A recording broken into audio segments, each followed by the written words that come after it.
Welcome to my YouTube channel gain education.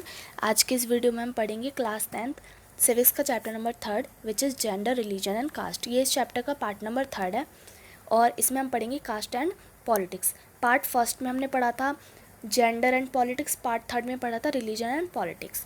ठीक है, तो चलिए स्टार्ट करते हैं। तो देखो, हमारी इंडिया में, हमारी सोसाइटी में हमने हमारे 3 तरीके के क्या है सोशल डिवीज़न है, जो किसके बेस पर है? Gender, religion and caste. ठीक है, यहाँ पर हम कौन सा डिवीज़न पढ़ेंगे? कास्ट। ठीक है, तो देखो यहाँ पर बोला गया कि ये जो सोशल डिवीज़न्स हैं इनके 2 इम्पैक्ट पड़ते हैं पॉलिटिक्स पर, एक पॉजिटिव और दूसरा नेगेटिव। तो हमें ये देखना है कि जो कास्ट है उसका क्या इम्पैक्ट पड़ता है पॉलिटिक्स पर, क्या वो इम्पैक्ट पॉजिटिव होता है या फिर नेगेटिव होता है। ठीक है, तो चलिए आगे देखते हैं। यहाँ पर दे रखा है कास्ट इनइक्वालिटी, मतलब कि जो कास्ट के बेस पर इनइक्वालिटी होती है, भेदभाव होते हैं, उसके बारे में। तो देखो, हमारे इंडिया में 3 टाइप के डिवीज़न है, कास्ट, रिलीजन और जेंडर के बेस पर। ठीक है, और क्या है ना, हमारी सोसाइटी में एक तरीके की सोशल इनइक्वालिटी भी है, जो किसके बेस पर है? Division of labour. Division of labour क्या होता है? मतलब कि जो काम के बेस्ड पर, लेबर के बेस पर जो इनइक्वालिटी होती है उसको हम क्या कहते हैं? Division of labour. जैसे हमारी सोसाइटी में क्या है कि जो ऑक्यूपेशन है, मतलब जो काम है, वो एक जनरेशन से दूसरी जनरेशन में चला आ रहा है ना, दूसरी जनरेशन में चला आ रहा है। मतलब कि जैसे अगर कोई कुम्हार है, ठीक है, एक फैमिली है जो कुम्हार है, जिसमें मतलब कुम्हार एक ऑक्यूपेशन है, ठीक है उनका, तो उनका उस फैमिली में जितने भी लोग हैं वो सब यही ऑक्यूपेशन को अपनाएंगे और जो आने वाली जनरेशन है वो भी इसी ऑक्यूपेशन को अपनाएगी। इसी को हम क्या कहेंगे? Division of labour. ठीक है, और देखो जो कास्ट है इस डिवीज़न ऑफ लेबर में बहुत ज़्यादा देखी जाती है ना, बहुत ज़्यादा मानी जाती है। जैसे कैसे? क्योंकि देखो हमारे इंडिया में क्या है कि जो ऑक्यूपेशन डिवीज़न है ना, मतलब जो डिवीज़न ऑफ लेबर है वो हेरिडिटी, मतलब कि वंशानुसार चला आ रहा है ना। मतलब जैसे किसी के पूर्वज अगर धोबी थे या कुम्हार थे तो वो भी आज के टाइम पे वही होंगे, है ना।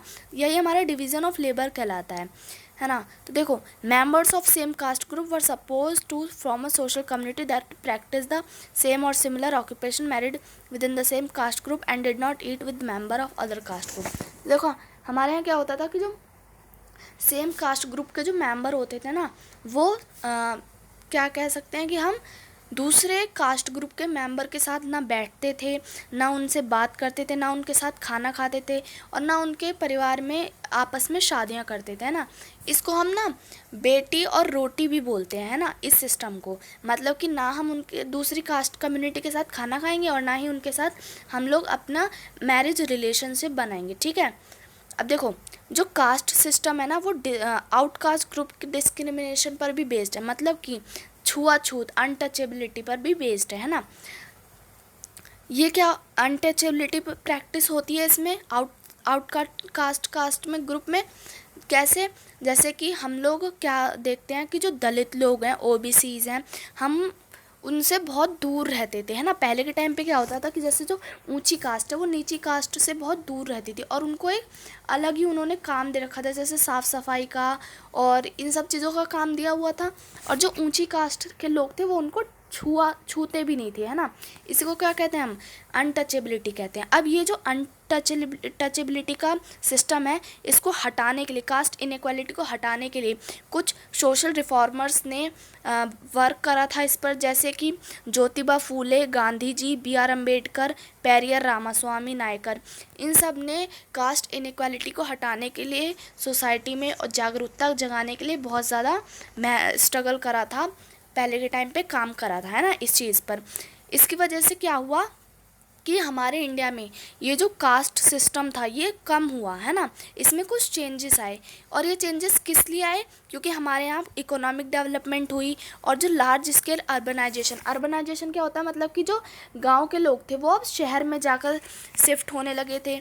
और लिटरेसी और एजुकेशन, मतलब कि जो एजुकेशन का रेट था वो भी बढ़ गया था, एजुकेशन की ग्रोथ हो रही थी, है ना। और क्या था कि ऑक्यूपेशन मोबिलिटी, मतलब कि लोग अब खेती बाड़ी छोड़कर कंपनियों में, इंडस्ट्रीज़ में ज़्यादा काम करने लगे थे, है ना। इसी के और जो लैंड ओनर्स थे विलेज में, अब उनकी पावर भी कम हो गई थी। इसी की वजह से क्या हुआ कि जो कास्ट सिस्टम है हमारे इंडिया में वो बहुत हद तक कम हो गया। ठीक है, अब देखो The natural drag behind. Now the time in urban area, it does not matter much who is walking alone next to use a street or eating with table in a restaurant. अब देखो पहले के time पे तो हम untouchability को देखते थे ना, मतलब जो ऊंची कास्ट के लोग हैं वो नीची कास्ट के लोगों के साथ खाना पीना तो क्या उनको टच भी नहीं करते थे। लेकिन आज के टाइम पे अगर हम अर्बन एरिया में रह रहे हैं तो हमें नहीं पता है कि हमारी गली में हमारे घर के बगल में जो रह रहा है वो किस कास्ट का है ना, और हम एक ही रेस्टोरेंट में खाना खाते हैं लेकिन हमें नहीं पता कि जो हमारी नेक्स्ट टेबल पे बैठा है वो किस कास्ट का है। तो इससे क्या हुआ है कि जो कास्ट सिस्टम है, कास्ट इनइक्वालिटी है, वो बहुत ज़्यादा ख़त्म होती जा रही है हमारे इंडिया में, है ना। हमारे यहाँ जो कॉन्स्टिट्यूशन है हमारे इंडिया का, उसने भी कास्ट बेस्ड डिस्क्रिमिनेशन को कम करने के लिए बहुत सारे लॉज बनाए हैं, है ना।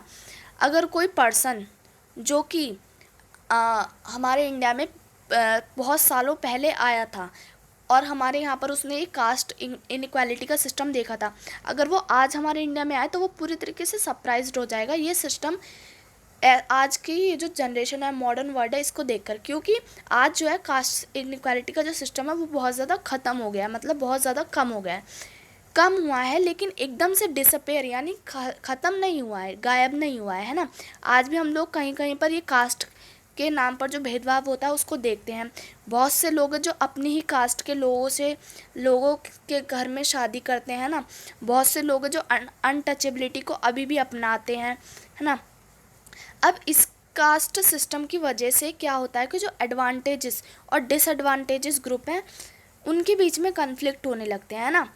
कास्ट में जो कास्ट सिस्टम के जो ग्रुप्स होते हैं ना वो क्या करते हैं, है ना, जो कास्ट सिस्टम के ग्रुप्स होते हैं जो कि नीची कास्ट से बिलोंग करते हैं ना, वो क्या है कि जो एजुकेशन है ना उसके बेस्ड पर वो पहले के टाइम पे जो अनटचेबिलिटी और कास्ट इनइक्वालिटी चलती आ रही है उसको कम करने की कोशिश कर रहे हैं और ज़्यादा से ज़्यादा एजुकेशन को एक्वायर कर रहे हैं ताकि उनके जो कास्ट है उसके बेस पर उनको कोई भेदभाव ना झेलना पड़े। और लेकिन आज भी जो नीची कास्ट के लोग हैं जैसे दलित, ओबीसी, वो बहुत ज़्यादा पीछे हैं एजुकेशन सिनेरियो में, है ना, और उनकी डेवलपमेंट भी बहुत ज़्यादा कम हो रही है। और जो अपर कास्ट के लोग हैं, जो मिडिल क्लास के लोग हैं, उनकी ग्रोथ बहुत ज़्यादा हो रही है ना, उनको ज़्यादा अपॉर्चुनिटी मिली जा रही है आज के टाइम पे, है ना। हम लोग देखते हैं मतलब पहले के टाइम पे भी ऐसा था लेकिन आज के टाइम पे ये बहुत ज़्यादा कम हो गया है फिर भी। अब हम देखेंगे कास्ट इन पॉलिटिक्स, मतलब अभी हमने देखा कास्ट इनइक्वालिटी, अब हम देखेंगे जो पॉलिटिक्स है उसमें कास्ट का कैसा रोल होता है ना, हम वो देखेंगे। तो देखो हमने कम्युनलिज्म का केस देखा था, वहाँ पर हमने क्या देखा था कि जो रिलीजन है वो ही सोशल बेस्ड है ना, और हम यहाँ देखेंगे कि जो कास्ट है वो यहाँ पर सोशल बेस है किसी भी कम्युनिटी का, है ना। कम्युनलिज्म में हमने रिलीजन को देखा था, अभी हम यहाँ पर कास्ट को देखेंगे। इसके अकॉर्डिंग क्या होता है कि जो लोग होते हैं जो सेम सोशल कम्युनिटी से या सेम कास्ट से बिलोंग कर रहे हैं उनके इंटरेस्ट भी सेम होते हैं और वो अदर कम्युनिटी अदर कास्ट के साथ अपने इंटरेस्ट को शेयर नहीं करते हैं, ठीक है। इसमें क्या होता है कि जो एक कास्ट के इंसान मतलब लोग हैं, ग्रुप के लोग हैं, वो क्या करते हैं दूसरी कास्ट को ज़्यादा इम्पोर्टेंट एक्सपेक्ट नहीं देते हैं, मतलब ज़्यादा इम्पोर्टेंस नहीं देते हैं। वो ये सोचते हैं कि जो है सिर्फ हमारी ही कास्ट है, ठीक है। अब देखो यहाँ पर जो कास्ट है उसने पॉलिटिक्स में कुछ वेरियस रोल प्ले करे हैं, वेरियस फॉर्म लिए हैं। सबसे पहले क्या है कि जब भी कोई पार्टी कैंडिडेट चूज़ करती है इलेक्शन में तो वो अपने माइंड में क्या चीज़ें लेकर चलती है कि हमें उसी कैंडिडेट को नॉमिनेट करना है जिसकी कास्ट ज़्यादा हो, मतलब अगर कास्ट ज़्यादा होगी तो हमें वोट भी ज़्यादा मिलेंगे, ठीक है। लेकिन इसके चलते जो गवर्नमेंट है, मतलब जो गवर्नमेंट बनी हुई है वो अदर कास्ट के रिप्रेजेंटेटिव्स को मतलब डिफरेंट कास्ट के रिप्रेजेंटेटिव को भी इलेक्ट करती है। क्यों? ताकि उन्हें ज़्यादा से ज़्यादा लोगों का सपोर्ट मिल सके, ठीक है। अब आ जाते हैं सेकंड पॉइंट पे। इसमें क्या है कि अगर कोई पॉलिटिकल पार्टी या कोई कैंडिडेट इलेक्शन में खड़ा हो रहा है तो उसको किसकी ज़रूरत है? सपोर्ट की ज़रूरत है। इस सपोर्ट को वो कहाँ से लेगा? अदर अलग अलग तरीके की कास्ट के लोगों से, अलग अलग तरीके की जो कास्ट है उनके रिप्रेजेंटेटिव को चूज़ करेगा ताकि उसको ज़्यादा से ज़्यादा सपोर्ट मिले, ज़्यादा से ज़्यादा वोट मिले। अब हमारे यहाँ पर यूनिवर्सल एडेड फ्रेंचाइज मतलब 1 पर्सन 1 वोट है, जिसमें क्या है 1 पर्सन 1 वोट में कि जो कोई भी कास्ट का रिप्रेजेंटेटिव क्यों ना हो मतलब कि कोई भी कास्ट का सिटीज़न क्यों ना हो, चाहे वो इंडिया में रह रहा हो बस, है ना, वो वोट दे सकता है आफ्टर 18 ईयर। जिसकी वजह से ऐसा क्यों करा गया है, ताकि जो रिप्रेजेंटेटिव है, जो कैंडिडेट है, जो इलेक्शन में खड़ा हुआ है, उसको ज़्यादा से ज़्यादा मस्टर्ड सपोर्ट मिल सके, है ना, इसलिए ऐसा करा गया है। अब देखो यहाँ पर एक चीज़ दे रखी है, बहुत इंपॉर्टेंट है, कि यहाँ पर हम लोग बोलते हैं कि जो इलेक्शन है वो किस पर बेस्ड है, कास्ट पर, और किसी चीज़ पर नहीं है। इसको जस्टिफाई हम लोग कैसे करेंगे, तो देखो इसके लिए भी कुछ पॉइंट्स दे रखे हैं कि जो हमारी पार्लियामेंट्री कॉन्स्टिट्यूशन है, उसने किसी भी एक सिंगल कास्ट को क्लियर मेजॉरिटी नहीं दी है। उसने हर एक कास्ट को इक्वालिटी दी है ना, और हर एक कैंडिडेट या पार्टी जीतने के लिए उसको एक से ज़्यादा कास्ट के सपोर्ट की ज़रूरत होती है। ठीक है, अब सेकंड पॉइंट हमारा क्या है कि अगर मतलब कि कोई भी पार्टी जो है वो एक ही कास्ट के लोगों के वोट से नहीं जीती है। मान लो कि एक पार्टी है ए, ठीक है, मतलब उस पार्टी का नाम क्या है ए, और जो भी ए कास्ट ग्रुप के लोग हैं वो सभी उसको वोट नहीं देंगे। मतलब वो जो ए कास्ट ग्रुप के लोग हैं वो दूसरे कास्ट मतलब बी कास्ट ग्रुप के लोगों को भी वोट दे सकते हैं, है ना। तो इसलिए कहा गया है कि जो एक कम्युनिटी है जो कि एक कास्ट से बिलोंग करती है, ज़रूरी नहीं है कि उसको जो वोट दिए गए हैं वो एक ही कास्ट के लोगों से मिले हों। ठीक है,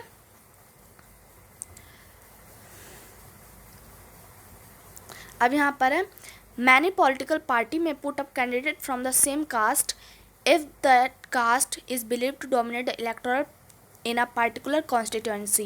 Some voters have more than one candidate from their caste while many voters have no candidate from their caste. अब देखो मान लो यहाँ पर हमारे A, B, C, D ये हमारे चार क्या है कैंडिडेट्स हैं, ठीक है, और ये हमारे वोटर्स हैं। मतलब कि हमारे ये वोटर्स हैं, हमारे वोटर क्या है ए कास्ट के हैं, ठीक है।